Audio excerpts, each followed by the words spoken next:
Hi, good morning, everybody. My name is Chris Nail. I'm the head of education for the New Mexico Museum of Art.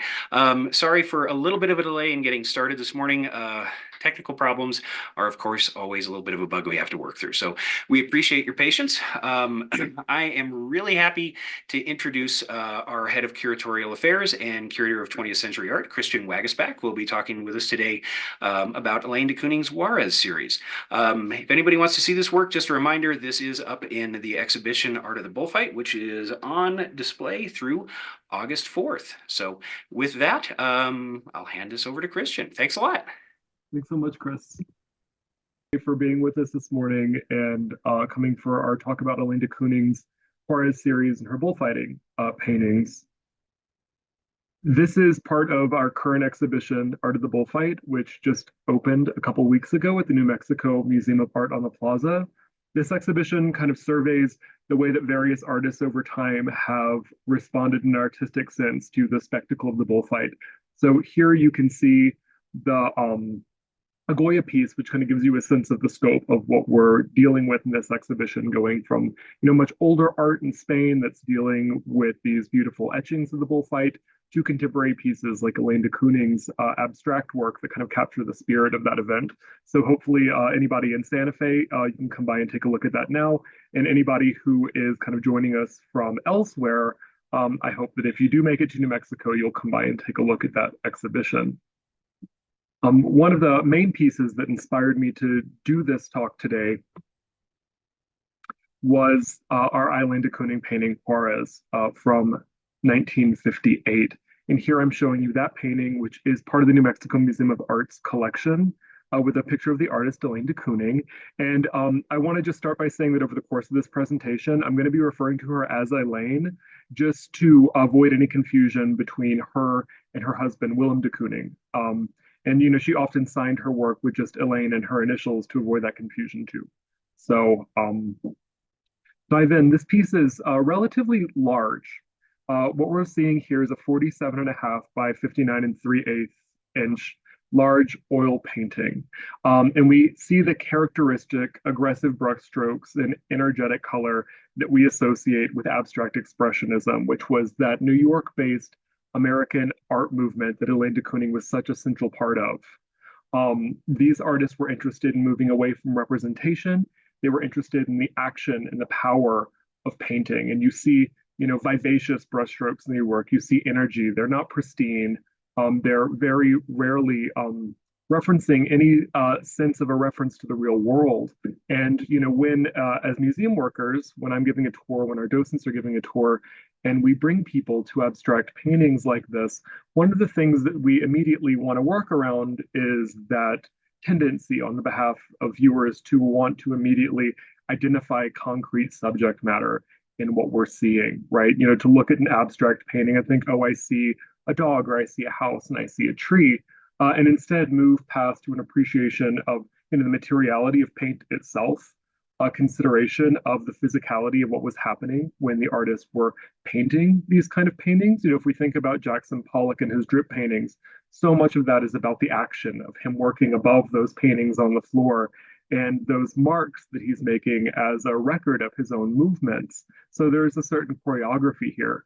And particularly for somebody like Elaine de Kooning, who, over the course of her life was known not only for being an important artist and an important teacher, but also an athlete and a dancer and a very active person. She said about painting is a verb, not a noun. And the act of painting really kind of supersedes the finished project in many ways itself. That to, lead viewers and people who are maybe a little bit less familiar with the history of abstraction into being able to appreciate works like this the way that the artist might have intended them is one of the things that we try and get ahead when we're introducing visitors in the galleries to work like this.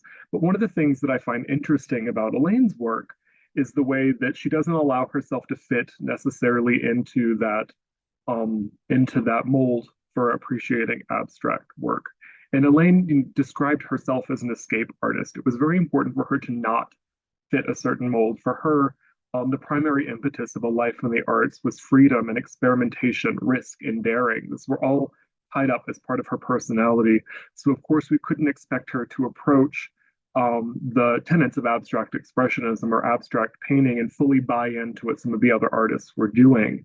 So I think that approaching a work like this, the natural tendency of the viewer to want to begin to identify certain aspects of what they can see in the concrete world isn't as out of line as it might be for other abstract painters of the time.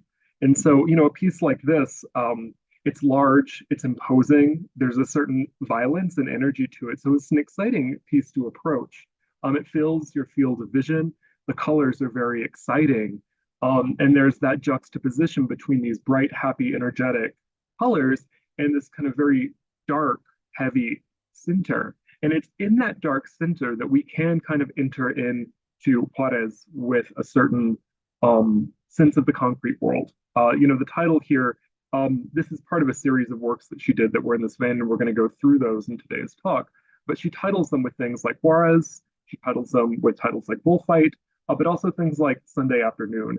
So some of them she gives us a little bit more context than others. I think if we went with one of the pieces titled Bullfight specifically, it's a little bit easier to take in what we're seeing and maybe begin to visualize the figure of the bull in the center of the painting, which is, of course, what's happening here in a certain sense. And I want to bring in another example from this series of one of these works that I think can help us kind of see how we came to this composition, or how Elaine de Kooning came to this composition.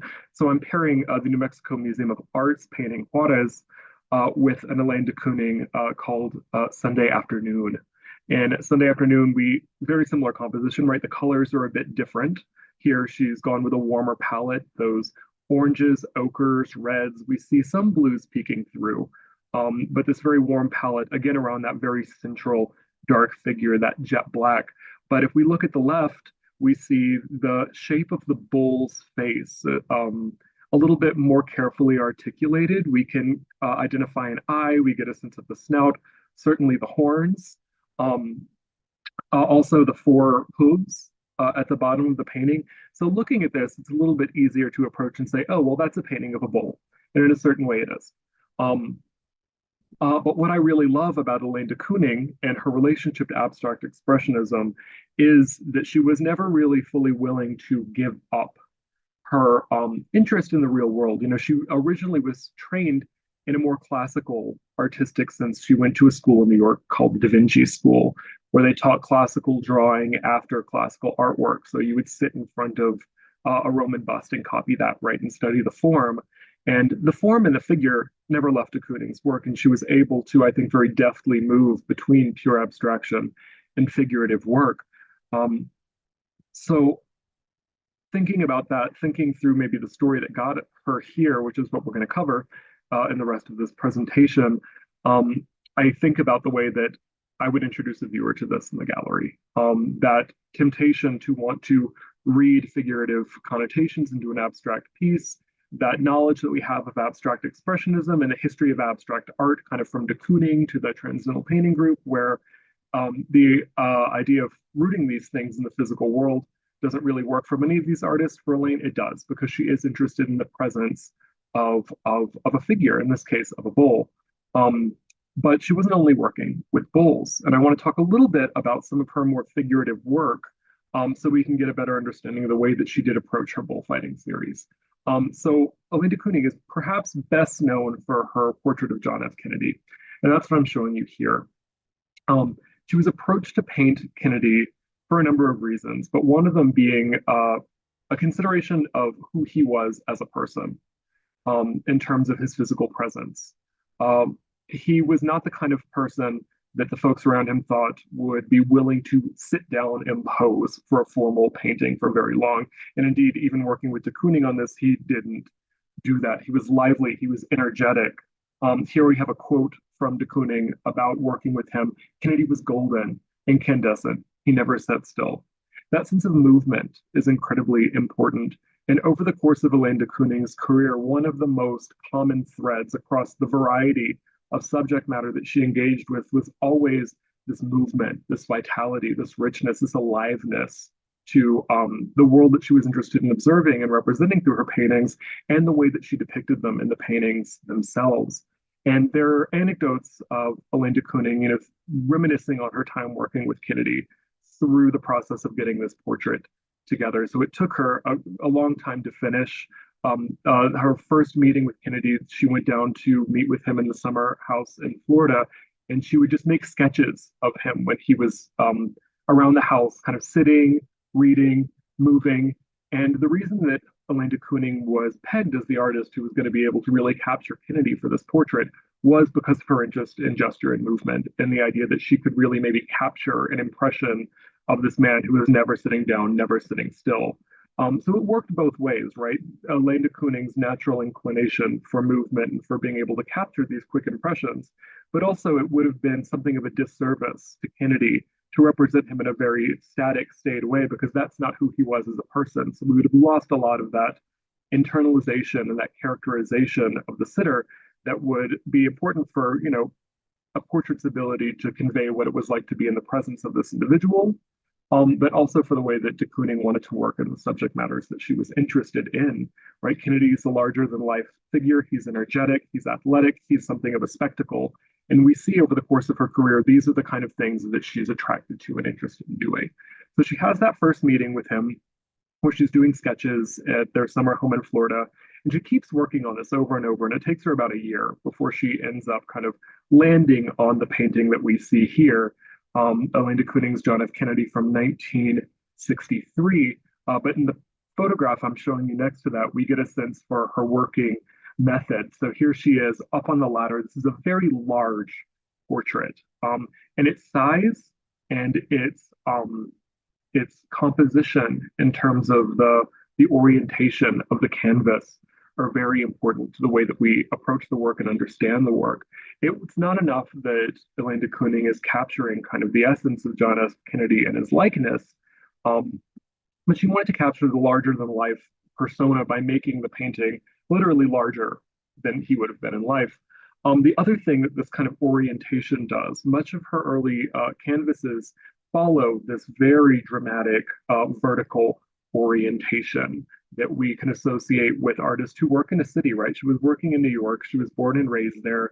If we think about the canvases of many artists who work in this area, Georgia O'Keeffe is a great example. Many of her New York canvases are starkly vertical too. But you get this sense of immediacy and presence and imposingness from this vertical stance, that when your body is standing in front of it, it looms over you, and Kennedy kind of looks down on you, and you get a sense of power there. The other thing that is at work in this painting, she never felt like she was able to really capture his face, his emotions, and she talks a lot about the bright blue eyes that don't necessarily translate here and don't necessarily translate into a lot of her work. So through kind of working through many of these sketches and drawings that you see behind her in her studio, she tries to figure out, how might one convey the essence of Kennedy. And it really kind of comes down to the way that one holds the body. And we'll see that again and again and again as a prevailing notion in Elaine de Kooning's work. So that crossed leg, the way that he's sitting on the chair, arm rested in his lap, but the other arm is engaged on the edge of the chair as if he's about to jump up and move. That's really kind of the essence of this man who never sat still. And Elaine de Kooning joked about, how do you, when you're working with the president of the United States and he's sitting in front of you and he starts to jitter and fidget and, move around, how do you say, Mr. President, could you please put your leg back on the ground? You can't really do that. So we get this really stark impression of his body language and his movement. So it's important that we get the full figure there. We get a sense of the entire body activated in a portrait like this. So, she's not doing the bust length portrait up that we often associate with portraiture and presidential portraiture. And that also kind of goes back to the verticality of the canvas, right? That echoes the shape of the human body. But we get a sense of the man in motion in a certain way, of that kind of potential energy that he's about to jump up and stand up and move around, but he's quite impatient in this portrait. Another thing that I'd like to point out in this portrait, and another one that we're going to look at in a second to give us some context for where de Kooning is coming from in her portrait work, is a look at the colors. So the colors in the background here are quite bright, they're quite vibrant. And if we were to kind of focus in on particular areas of the canvas, we have lovely abstractions in their own right. But when we get into the figure of Kennedy himself, we think about his white shirt and his pants. There's gray, there's muddiness, there's a little bit of dark, unrefined coloration going there through mixing of the paint. This is something that will come up again and again in de Kooning's New York work as a way that she kind of thought about the coloration of the East Coast.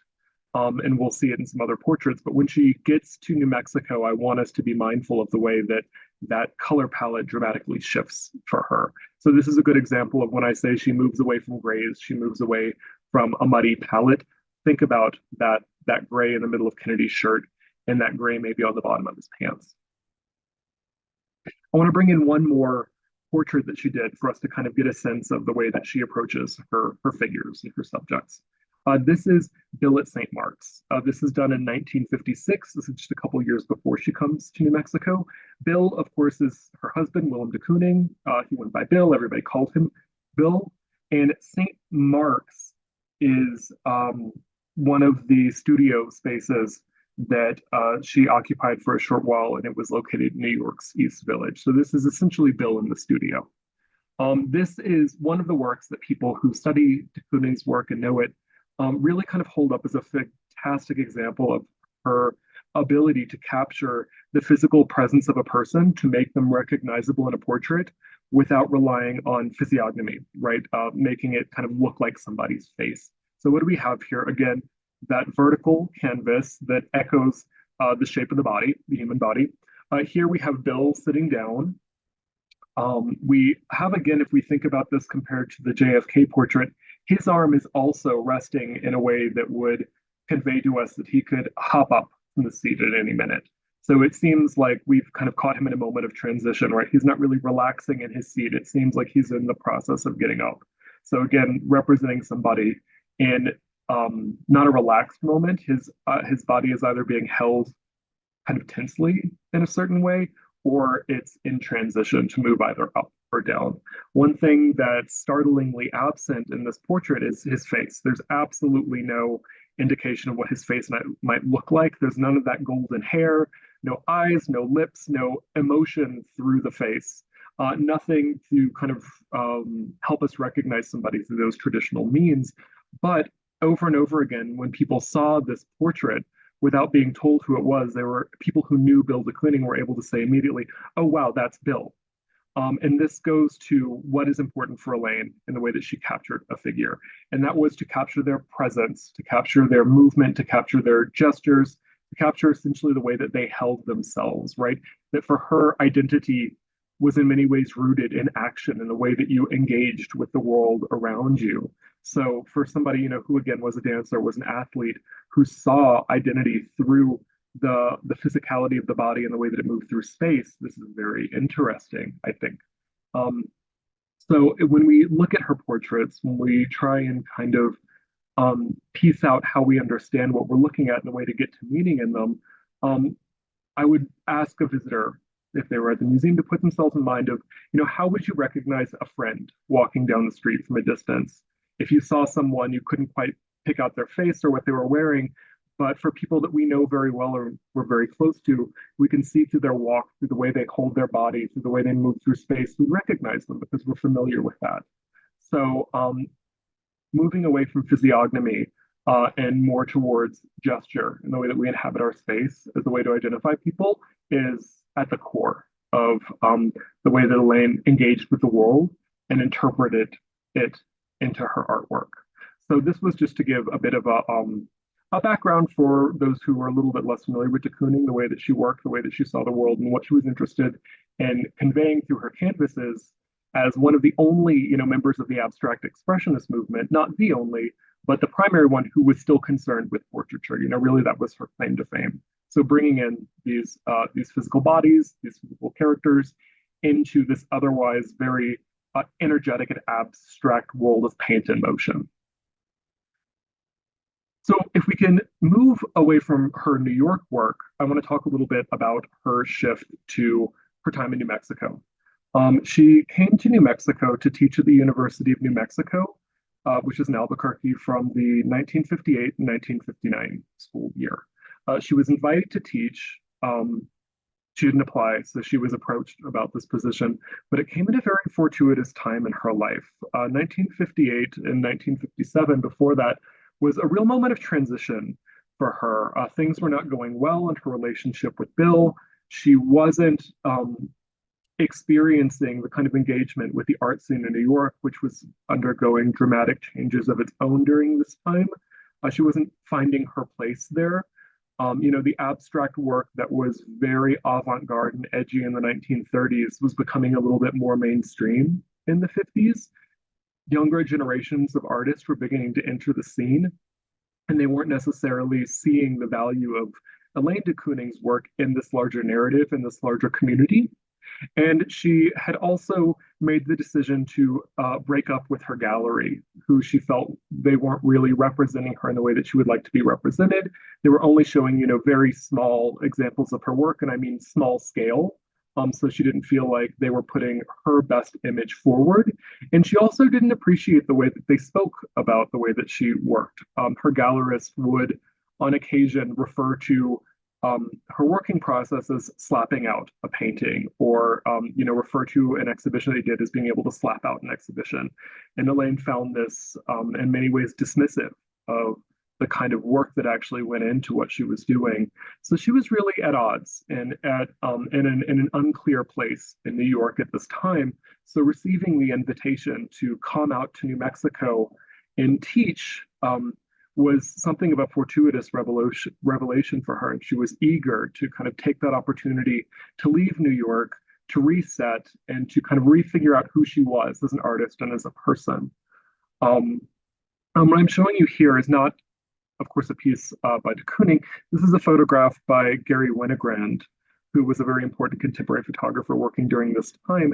And I wanted to bring it in as a way to kind of set the stage for Albuquerque, for those of you who are maybe viewing in from other places or haven't been out here, or those of us who currently live in New Mexico and for whom the Albuquerque of the 1950s is a radical shift in a very different place from the Albuquerque that exists today that we're a little bit more familiar with. This photograph was made by Gary Winogrand in Albuquerque in 1958. So this would have been the year that de Kooning came to the University of New Mexico to teach. And what I really like about this is the way that Winogrand, who was a well-known street photographer, so he was very interested in capturing urban environments and people engaging with those environments, but he did work a lot in the West. In Albuquerque, he did a series of work from here, also in Tucson and places like that.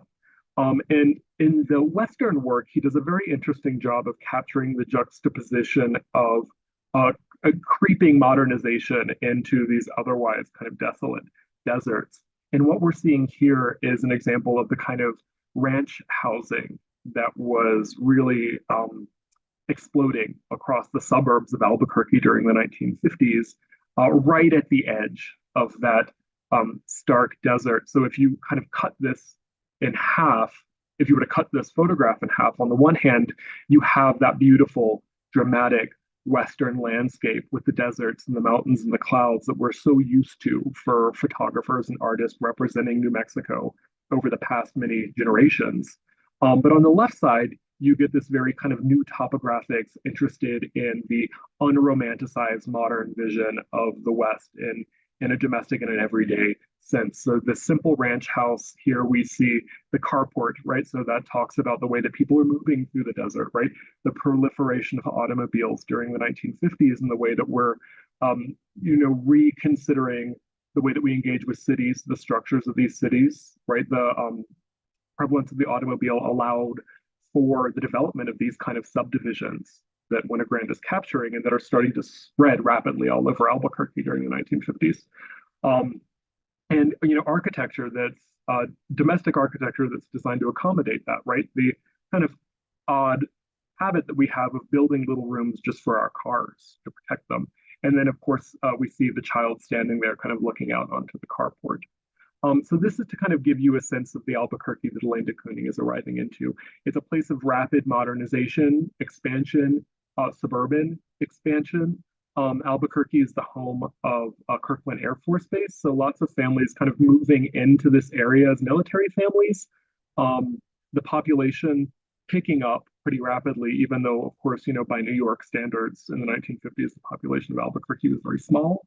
And the development of this is a very modern city. So, in comparison to places like Santa Fe and Taos, which had for a very long time been, the artistic centers of New Mexico, where people who were coming to the West would land, these cities are, these adobe buildings, still very romantic. Albuquerque was doing the opposite. It was seeing the celebration and influx of industry and as a place for young families to come and make a life for themselves in this post-war moment. So this is the Albuquerque that Elaine de Kooning is entering into. And when she came to Albuquerque, her painting style changed dramatically. And this is true for many, many, many artists who had been coming to New Mexico over the past half a century. A very interesting study for people who are interested in American landscape and the way that place kind of has impacted the palette and the interests of artists is kind of looking at the way that artists who were coming from New York, coming from Chicago, coming from the East Coast, landing in New Mexico, how they had to change their fundamental ways of working to deal with the land and the environment that they were seeing here.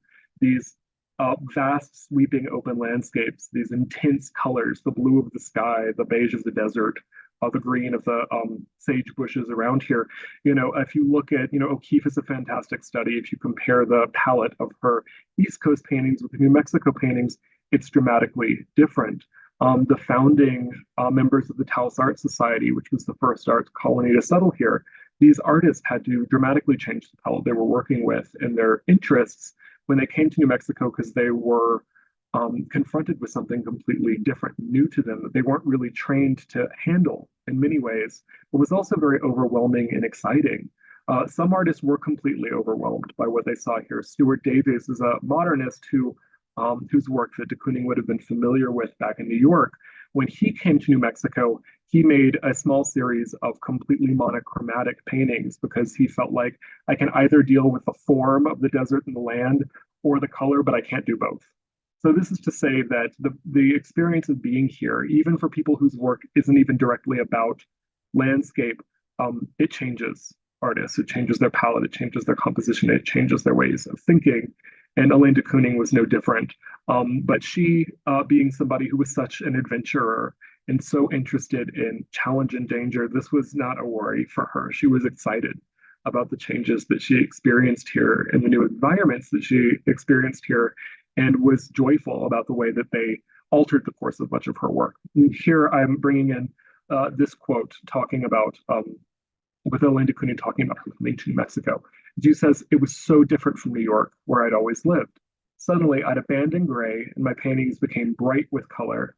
This wonderful space had its effect after those crowded city streets. I'd always painted vertically on rectangular canvases. Now I paint horizontally and for the feeling of wide spaces." So she's not the only artist who ended up doing this, switching the orientation of their painting we see over the course of 20th century New Mexican art. But here we don't see those tight, tall portrait style canvases that we did with her portrait of Bill and her portrait of JFK. She's switching them horizontally, orienting herself to the land around her. And then, of course, the other thing is those grays that we talked about earlier, that muddiness completely disappears. And we see the separation of color, which is very important to her. And she talks a little bit more about that. She said on coming to New Mexico, it was so different, but she also talks about the way that she begins to separate these colors. So this is something that looking at her paintings, we might take for granted, right? The mixing of the colors on the palette to give us that muddiness. But coming to New Mexico, looking at the sky, looking at the land, her colors don't mix as much. We see much more kind of separation and kind of pure colors on the palette that are bright and that are vibrant. And then, of course, even with the figures in the middle that we've talked about in some of these abstractions that we know to be the figure of a bull, we see her working in that deep, pure black. So not a gray, but a dark, oily, pure black. And this is a fantastic kind of example of the way that those changes manifested themselves in Elaine's work. So this is Juarez from the Guggenheim collection in New York. And a note on the titling here, even though these are titled Juarez, they would have all been painted at her studio at the University of New Mexico. So though they're a subject that's rooted in Mexico, and we'll talk a little bit more about that, they were done in Albuquerque, and they were done kind of in the surrounding of this particular New Mexican desert landscape that she found so exciting.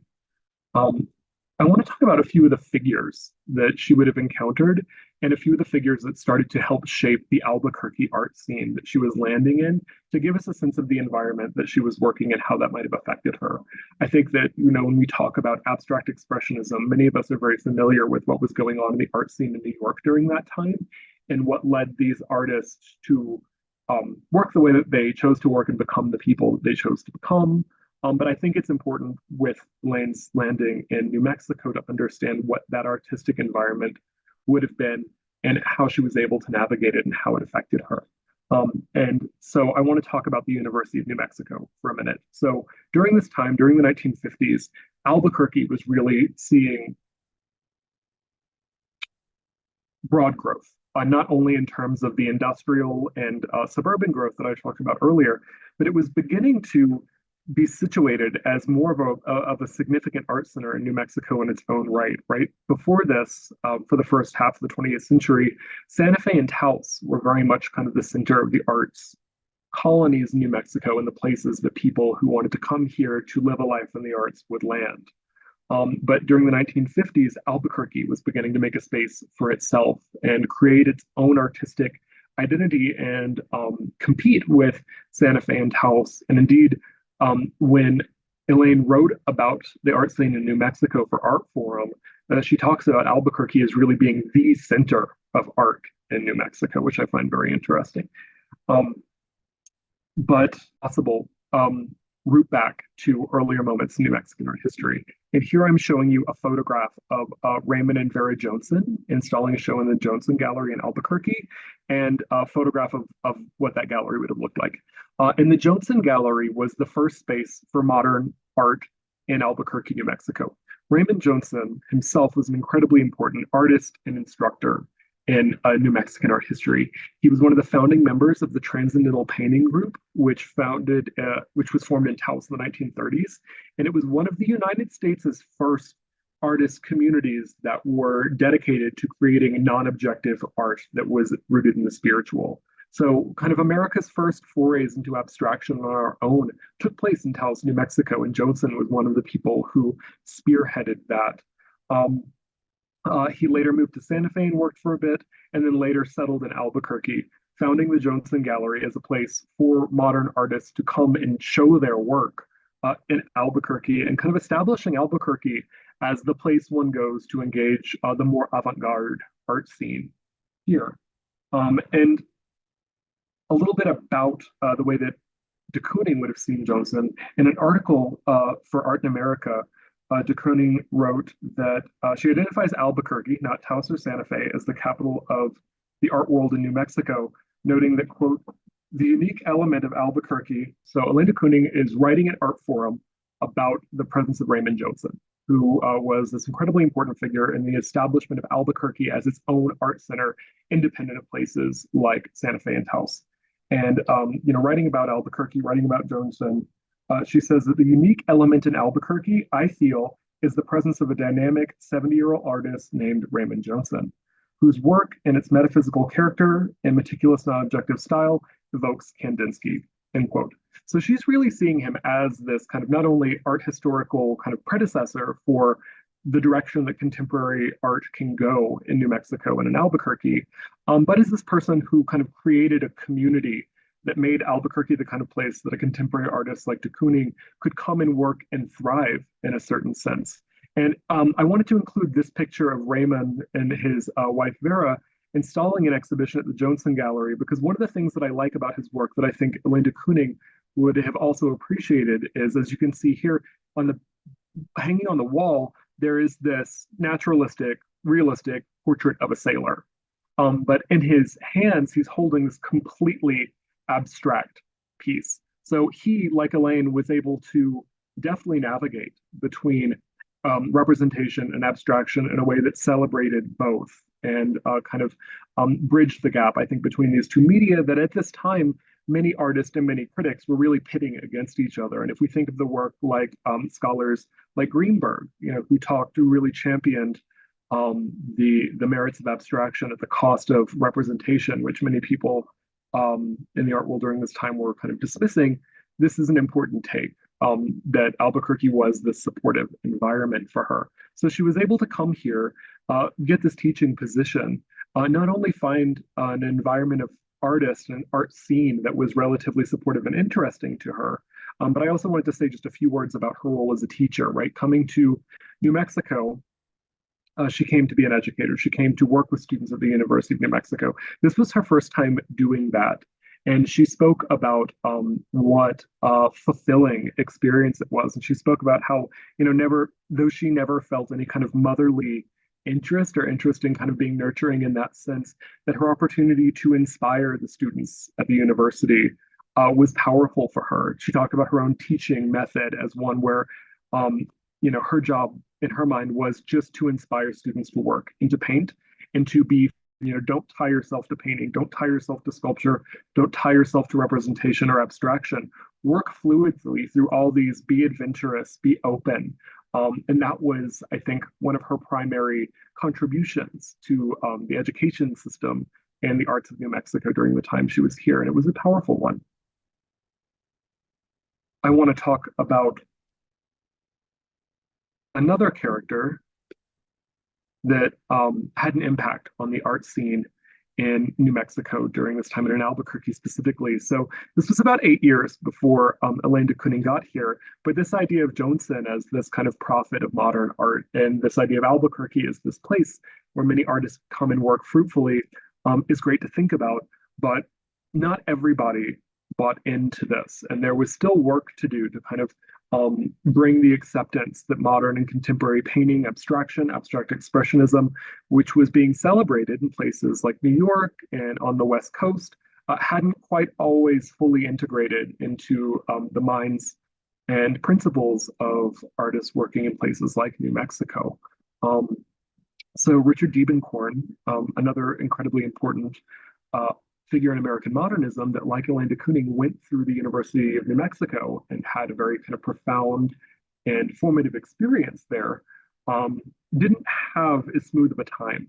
Just 8 years before Elaine de Kooning got there, he had already studied art in Los Angeles and other places, so he was coming to the University of New Mexico a little bit more developed professionally than some graduate students may.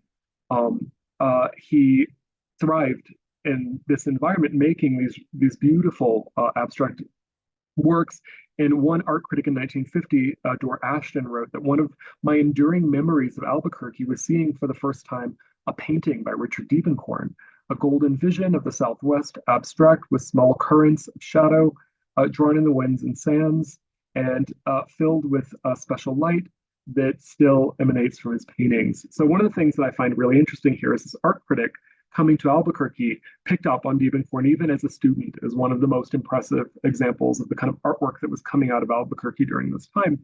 The other thing that I find really interesting here is the way that even in complete abstractions like this, we see the influence of land and environment coming through, right? That what this critic is picking up on is the way that Diebenkorn is able to synthesize the colors of the West, the unique light, even the wind in this abstract painting.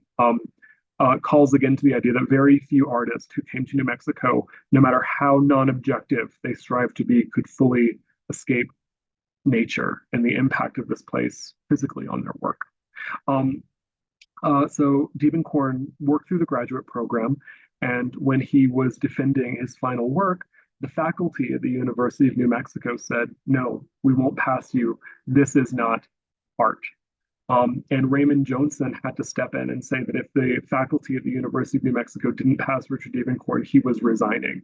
So this is to say that even just a few years before Elaine de Kooning showed up, there was this rift and this tension in the art scene in New Mexico and in Albuquerque that not everybody had bought into what was going on with abstract expressionism and the prominence of abstraction in the New York art scene the way that some might have liked them to.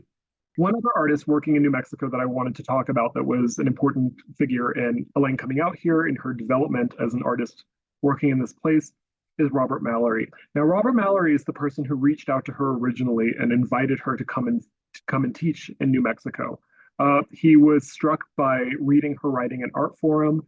He thought she was a very interesting artist and a very interesting intellectual. It would be a great person to come and be a temporary part of the faculty at the University of New Mexico. And during this time, there was a proliferation and growth of art departments around the country. Lots of people were coming back to the university on the GI Bill. Richard Diebenkorn, for instance, enrolled in UNM because of the support of the GI Bill. Um, and even the proliferation of abstract expressionism itself led to the growth of a lot of art departments in places outside of major art centers like New York and Chicago and LA. Um, and these art departments were looking to bring out many of these avant-garde artists to kind of lead or influence their department in certain ways. And for Robert Mallerie, Elaine de Kooning was really the one that he wanted to come and work with the students at the University of New Mexico. Mallerie himself was best known for these, what would have been called at the time junk sculptures or assemblage, where he's using unconventional material and bringing them together to create these installations and sculptures. And here I'm showing you a picture of him sitting in front of one of those installed on the wall in a studio, and a close-up of a piece that he titled Head of Bull in 1958. And I just brought this in because I thought it was interesting that the year that Elaine de Kooning comes to New Mexico and starts doing her bullfight series, Mallerie makes this Head of Bull. And the two of them became very close. So I'm curious, I would like to know maybe if there was some influence on Elaine's part in the creation of this piece. Now, when Elaine got the invitation to come, she wrote back. She was very excited. As I said, she was going through this rough time in New York, so she was really looking for a reset and to do something new. And New Mexico offered a sense of real adventure for her. She was one of those New Yorkers who had never been west of the Hudson and who kind of thought that, after Pennsylvania, the next stop in the United States was California. So to come to a place like New Mexico, which for her still seemed very exotic and far away, was exciting. It was an exciting challenge. But she wrote back to Robert Mallerie saying, I would be excited for this. Isn't there some prejudice against women coming to teach? And he said, well, there is, but I'm not prejudiced. So this also kind of reminds us that, outside of all the interesting things that Elaine de Kooning is doing artistically, this is still the 1950s, and she's still working through not only, becoming an artist through this experimental mode that didn't offer any real certainty for the artists who were working in this way. She was doing it with the added prejudice of being a woman during this time, and that followed her out to New Mexico. But for Mallerie, this was not a problem, and Elaine came, and she taught. She enjoyed teaching very much, and I would add that she began an affair with Robert Mallerie, and the two of them carried that on for many years after she left New Mexico and came back to New York. So they did become very close, not only professionally, but personally. And of course, this is the time that Elaine de Kooning starts visiting Juarez, New Mexico. And here I'm showing for people who are outside of the state the relative distance of Ciudad Juarez from Albuquerque. So today, it's a straight shot south from Albuquerque. It's about a 4.5 hour drive. During the time that Elaine de Kooning would have been making this drive, it would have taken about 6 hours to get from Albuquerque to Juarez. And she started making these trips with a friend that she met almost immediately upon landing in Albuquerque, a poet named Margaret Randall. And they went down to Juarez specifically to experience these bullfights. And so here I'm showing you a postcard from 1959 from Ciudad Juarez featuring a Matador and a bullfight, and a bit of kind of vintage kitsch that I really like, these lovely little flags, little felt flags that you could get kind of anywhere you went. This was one that you would be able to pick up as a souvenir of Ciudad Juarez, where on the left side we see a Matador in the bullfight. So the presence of the bullfight as something, as a tourist draw, as something for people to come and see and witness and experience, and something that was iconic of that city, iconic of that place. That was really deep in the culture of Juarez during this time. Elaine de Kooning didn't go down there the first time because of a particular interest in bullfights necessarily as kind of her own idea. This was very much in the water, in the culture, and something that one would do. So it's serendipitous that she was able to experience this, but it wasn't really necessarily a very unique idea on her part. It was just kind of the sort of tourist trips that one would make from Albuquerque to Juarez, very common, very popular during that time, and very much part of the identity that Mexico was putting out to the rest of the world as something that they valued and something interesting that one might do there. Now, over the course of the about a year that she was in New Mexico, Elaine de Kooning went to Juarez 12 times to see these bullfights, and she would go specifically for the bullfights. They would always stay at the same hotel, and they would always drink tequila at the same bar. So, if we think about that a bit more, that means that at least once a month she was going down to see these fights and to witness these events. So, it was something very much worth her time and that really captivated her. Here I'm showing you another photograph of what these events would have looked like in the 1950s when Elaine de Kooning was going to visit them. These large arenas packed with people, um, open, bright, hot, loud, full of color, full of excitement, full of energy. This is exactly the kind of thing that Elaine de Kooning was looking for and excited about. And one of the things that she talks about as one of the most exciting spectacles that she was able to apply her artwork to. So here, just to kind of give you a sense of what that would have been like for her to see and for her to witness, and to give you an example of some of the kind of work that she was making there. So she would go on these trips, she would go to these arenas, and she would bring with her, a small sketch pad and, some watercolors or some oils, and sketch very quickly what she was seeing. And one of the things about the bullfight is, these are quick, frantic, energetic events. There is no kind of quiet contemplation. There is no real close looking. One can only really, without the use of a camera, capture the impression of the event. So this is perfect for somebody like Elaine who's interested in the physical presence of an event, the experience of kind of being there, of capturing what it must have felt like, and is maybe a little bit less interested in fine details. But that's not to say that she wasn't able to kind of capture some of those details, but that she was a lot more interested in getting the general mood. And this is one of those small kind of works on paper that she would have made, and she would sketch at the bullfight, and then she would go back to her studio in Albuquerque and create paintings inspired by the sketches that she made. Sometimes the sketches were relatively realistic, like what we see here. Sometimes there would be nothing about that sketch that would indicate what the subject matter was unless you knew that she was doing one of her bullfight sketches. And here, we see her interest in capturing the animal, capturing the bandera and the costume and the posture of that matador. And in the way that she represents matadors, we get a sense for part of what she found so compelling about the bullfight. One of the figures, of course, with her interested in figuration and depicting the human body through its own gestures and the way that it presents itself in the world, her interest in these spectacular kind of macho figures. It makes a lot of sense that she would have taken an interest in capturing the matadors during these fights. And what I'm showing you here is, again, her wash paper portrait of the matador with the bull, and then some photographs to give you a sense of, what she would have been seeing. And one of the things to keep in mind about bullfights is what they're really about is the performance of the matador and the way that they're able to bring drama and spectacle into the arena, and kind of essentially the choreography of their bodies working elegantly and dramatically in response to this very stressful situation. This is all kind of exacerbated by the over-the-top colorful costumes that they're wearing, those bright pink socks, the gold embroidery. So this is all about posing and poise and performing and bravado, all things that Elaine de Kooning would have found incredibly seductive and interesting. So that's what she's looking at when she's trying to capture these figures in these forms. And hopefully, when these are compared to photographs of the event, you can see in the posture of her painting of the matador, the way that they're holding their arm, the way that that leg is out and tense. You get a sense of how she's interested in really kind of capturing the choreography of what she's seeing. in this kind of work.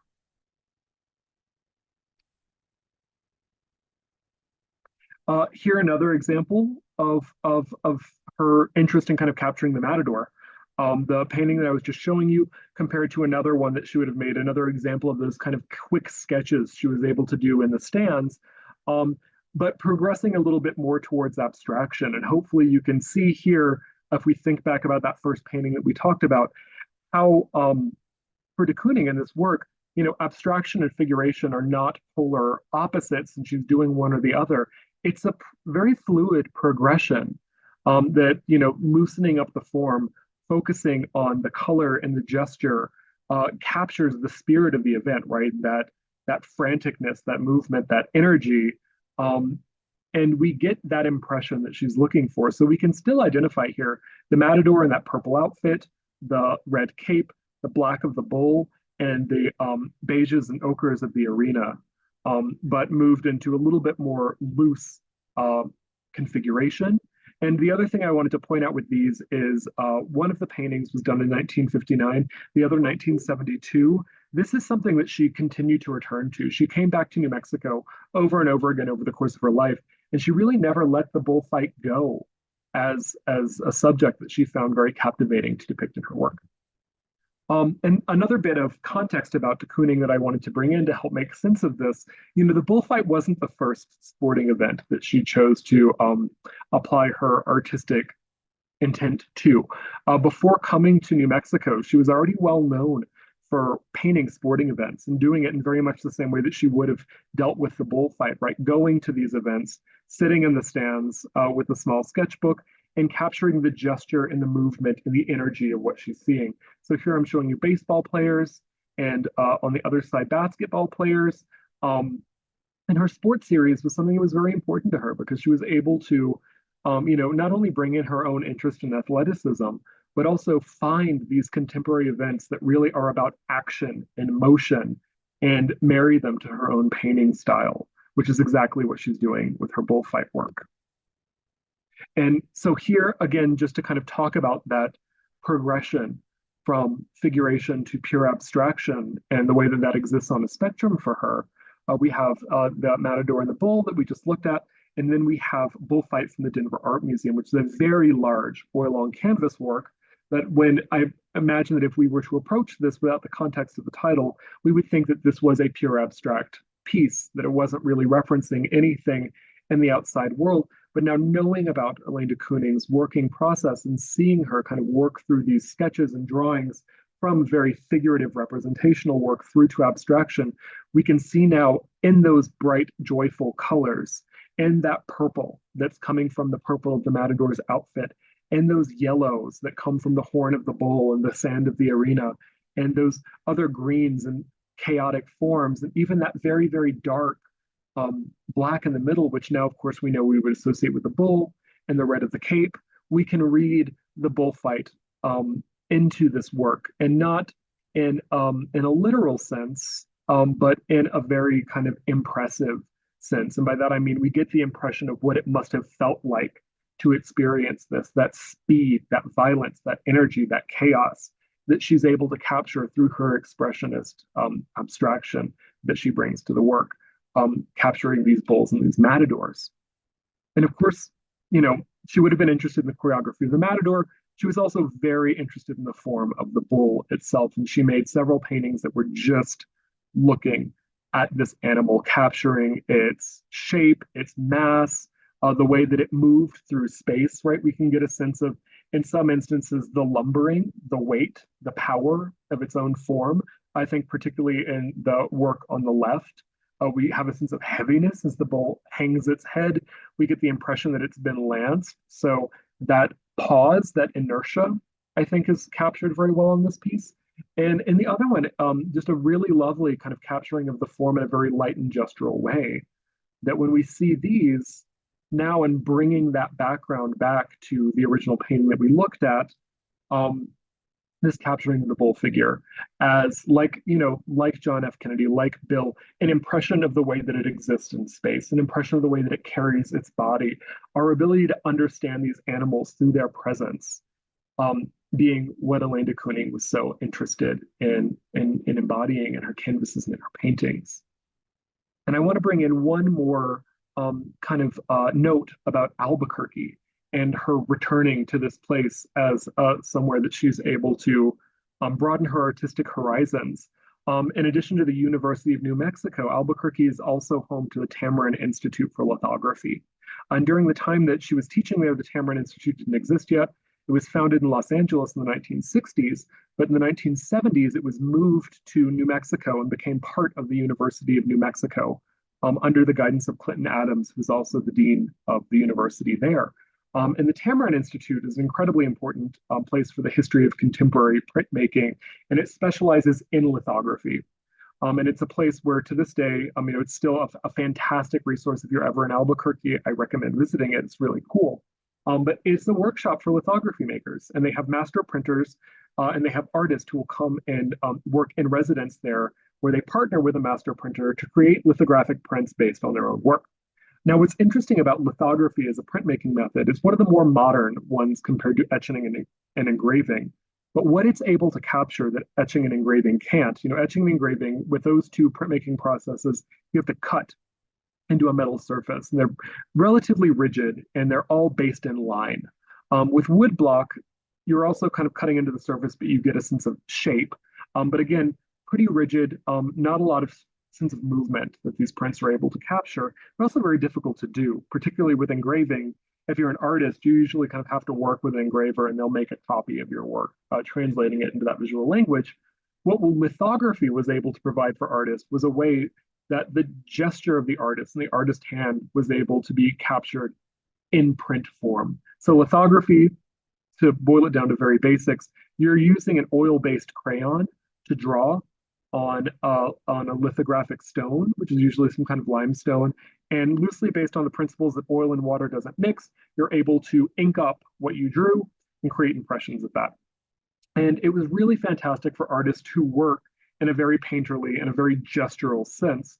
And we can see that, of course, with de Kooning's lithographs that she made at the Tamarind. So she would have gone back there in the 70s to work at this workshop and to make these drawings and these prints. So, of course, one of the things that's missing from these is color, right? We think so strongly of color in her work. But when that becomes absent, then it really draws home the importance of gesture and movement and energy. And of course, the idea that coming back to Albuquerque, she's revisiting the form of the bowl as something that's important.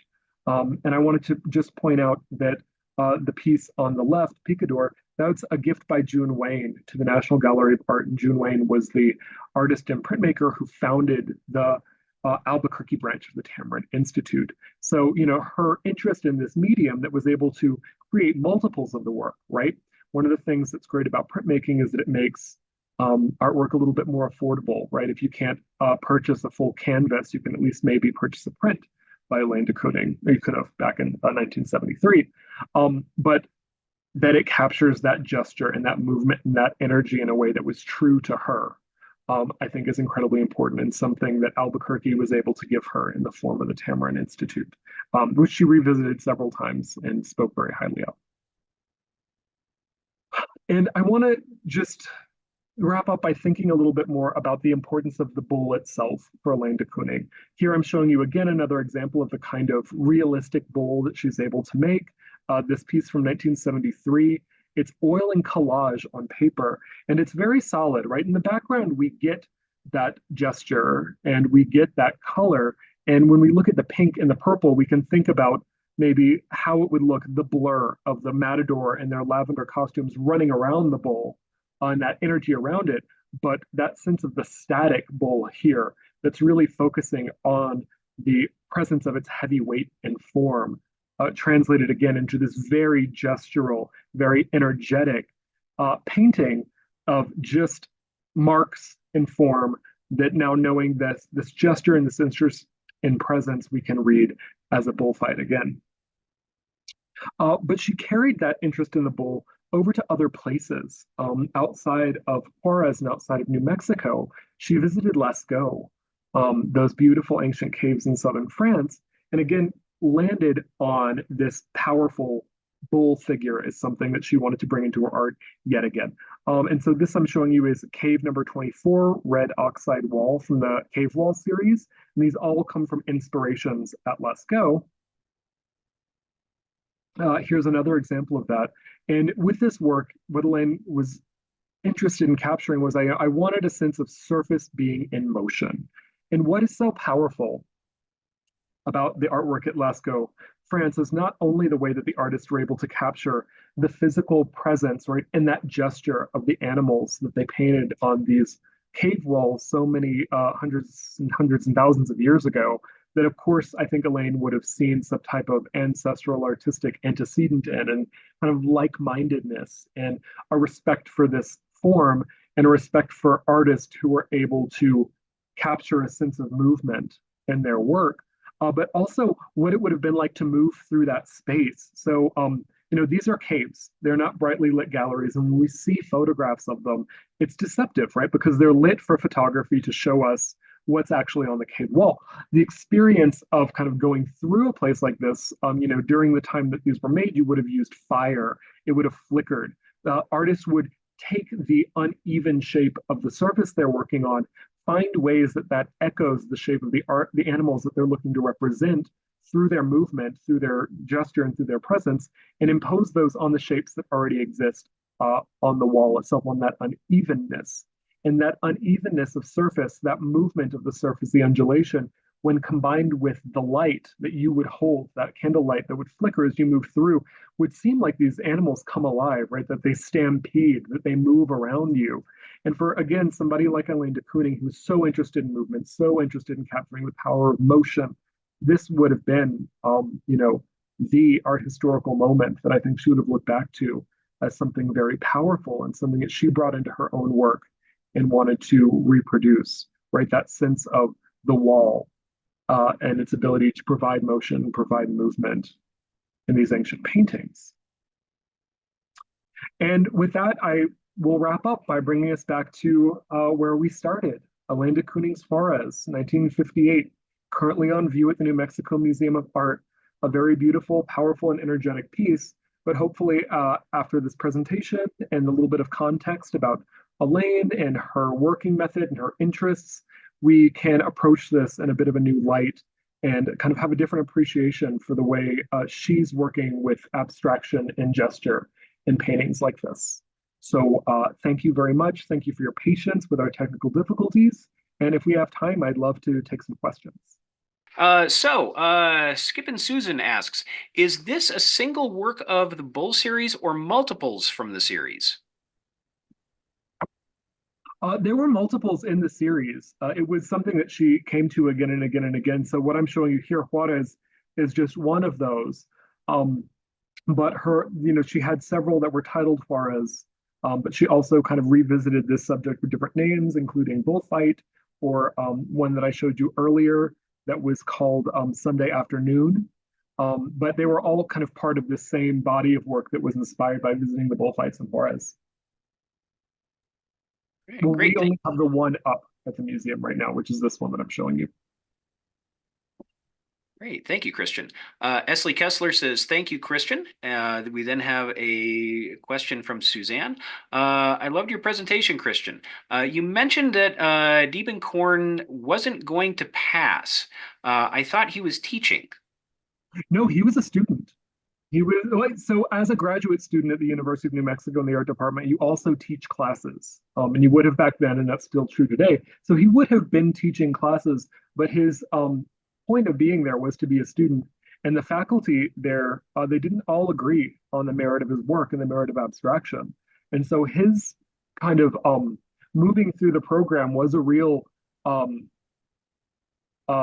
coming to terms moment for a lot of the faculty at the University of New Mexico about what that program's place was in the history of modernism, where they were going to be looking to and who they were. And it was a rough one for a lot of people. So for somebody like Raymond Johnson, who was such an instilled figure, not only in the New Mexican art scene, but in at UNM too, to say, if you don't pass this young man, I'm leaving because I don't see hope for this department, is a very powerful statement to make. But thank you for that question. Thank you, Christian. Our next question is from Tony. Can you talk about Elaine's process capturing the bullfight in Juarez and translating it in the studio in Albuquerque? Was she working with photos she took? Thanks. That's a really good question. To my knowledge, she didn't work from photos, right? She was very interested in the immediacy and the gesture of what she was looking at. So if you could imagine her sitting in the stands with, maybe a little sketchbook and some oil pastels, she would be looking at what she was seeing and kind of tracing the path of the bull as it moved through space, or the path of the matador as it moved through space. And sometimes she would refine them into the more naturalistic paintings like we looked at earlier. Sometimes they would really just be these collections of gestures and colors. And then she would take those back to the studio and work through them in the way that we saw that kind of progression from naturalism to abstraction through some of her sketches and projects, and end up with a piece like this that would have been inspired by the gestures that she was making, but not an exact copy of what she was seeing, or maybe even an exact copy of what exactly the impression was that she was getting at the bullfight itself. Because if we look at this painting here, the Juarez from our collection, it's very close up to the bull. She wasn't getting that close during the Matador fights. Obviously, it would have been very dangerous. So I think that she used the sketches that she made there as these general impressions, and then kind of went back and worked through them in her own studio by blowing them up. Some of the paintings that she made would have been small, maybe just a couple feet by a couple feet. Some of these in the bullfight series are over 10 feet wide. So it was kind of a marriage of working through her own notes and translating it into these much bolder mark making that captured maybe what she remembered as the experience of being there.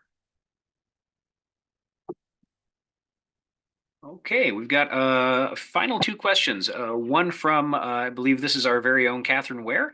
Okay. Was the bullfight work ever talked about in regard to gender, the artist being female and bullfighting being considered a masculine realm? I didn't come across too much of that, except in that, people often talked about Elaine de Kooning being interested in these very kind of machismo and energetic subjects, so that it would seem to be something that was on par for her, for people who knew her. She was often described as a man's woman. And by that, I think people meant that she was really interested in men and inserting herself into more masculine kind of aspects of society. And I think that, if we compare these to some of the works that she did with sporting events like, baseball and basketball during the 1950s, I think that it would be very fair to say that those were very masculine gendered things to do. So for her as a woman to become so interested in them and to make them such a large part of her body of work speaks to um, this little bit of macho-ness that she brought to what she was doing. Thank you, Christian. All right, our last question is kind of a follow-up from Suzanne. Thank you for clarifying about Diebenkorn's teaching and student status. I understand that Elaine had brushes made for the cave paintings that were 36 inches long since the canvases were so large. I loved knowing that. Have you heard that as well? I hadn't heard that, so thank you. I learned something today. I didn't know that. That's great info. Okay, well, that brings us to the end of our questions. I know Christian has already said this, but just to reiterate, everyone, thank you so much for your patience as we have navigated some technical difficulties that we did not expect and have never run into before. The recording of this, which will be edited so that it will, hopefully we can take out a few of those little hiccups, will be available on the museum's YouTube channel in about a week. So, Christian, thank you so much. I know navigating these things is not the easiest thing, but you're a champ. Persevering through all of this. So thank you very much. And thank you everybody for joining us today. Thanks, everyone. Bye.